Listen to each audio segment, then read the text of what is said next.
চোখ ফেটে বেরোচ্ছে জল, বুকে জড়িয়ে স্বামীর ছবি। কেদারনাথের মৃত পাইলটকে শেষ বিদায় সেনা স্ত্রীর ভিডিও। কেদারনাথের কাছে হেলিকপ্টার দুর্ঘটনায় মৃত pilot lieutenant colonel Rajbir Singh চৌহানের শেষকৃত্যে এক হৃদয় বিদারক দৃশ্যের অবতারণা হল। তার স্ত্রী ভারতীয় সেনার লেফটেন্যান্ট কর্নেল দীপিকা চৌহান স্বামীর কফিন জড়িয়ে ধরে যেন সব শক্তি হারিয়ে ফেলেছেন। স্বামীর ছবির দিকে তাকিয়ে তার চোখ থেকে অঝরে ঝরছিল জল, যা সেনার পিক ক্যাপের আড়ালেও ঢাকা পড়ছিল না। কফিনের সামনে দাঁড়িয়ে তিনি অঝরে কেঁদে ফেলেন এবং স্বামীর কফিনের ওপরে রাখা ছবিতে হাত বুলিয়ে দেন। মাত্র কয়েক মাস আগেই যে নতুন জীবন শুরু করেছিলেন এই দম্পতি, তা এক নিমেষে ভেঙে চুরমার হয়ে গেল। লেফটেন্যান্ট কর্নেল দীপিকার এই মর্মান্তিক দৃশ্য দেখে জয়পুর সহ পুরো ভারতবাসী শোকে স্তব্ধ। গত রবিবার কেদারনাথের কাছে যে হেলিকপ্টারটি ভেঙে পড়ে, তারই পাইলট ছিলেন ভারতীয় সেনার লেফটেন্যান্ট কর্নেল রাজবীর সিং চৌহান।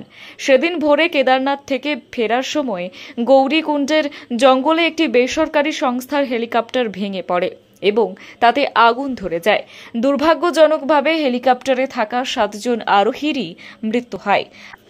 আজ রাজবীরের শেষ যাত্রায় জয়পুরের শাস্ত্রীনগরের অসংখ্য মানুষজন পা মেলান।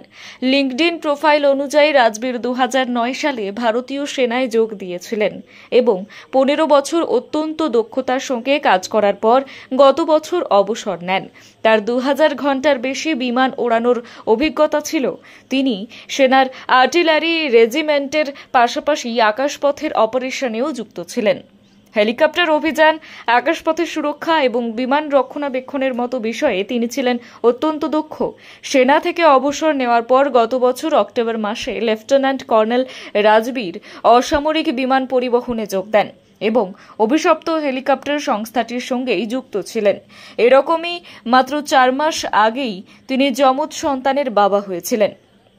স্ত্রী এবং এই 2 নতুন সদস্যকে নিয়ে তিনি সবেমাত্র জীবনের এক নতুন অধ্যায় শুরু করেছিলেন, কিন্তু সেই এক ভোর সবকিছুকে চিরতরে শেষ করে দিল। লেফটেন্যান্ট কর্নেল রাজবীরের এক বন্ধু শোকাহত স্বরে জানান, ও সবে নিজের জীবনের নতুন অধ্যায় শুরু করেছিল। যমজ সন্তানের আগমনে পরিবার আনন্দে ভেসে গিয়েছিল। বাড়িতে অনুষ্ঠানের প্রস্তুতিও চলছিল। কেউ ভাবতেও পারেনি যে এরকম ভয়ঙ্কর ঘটনা ঘটে যাবে। এই আকস্মিক দুর্ঘটনা শুধু একটি পরিবারের নয়, পুরো দেশের মানুষের মনে শোকের ছায়া ফেলেছে।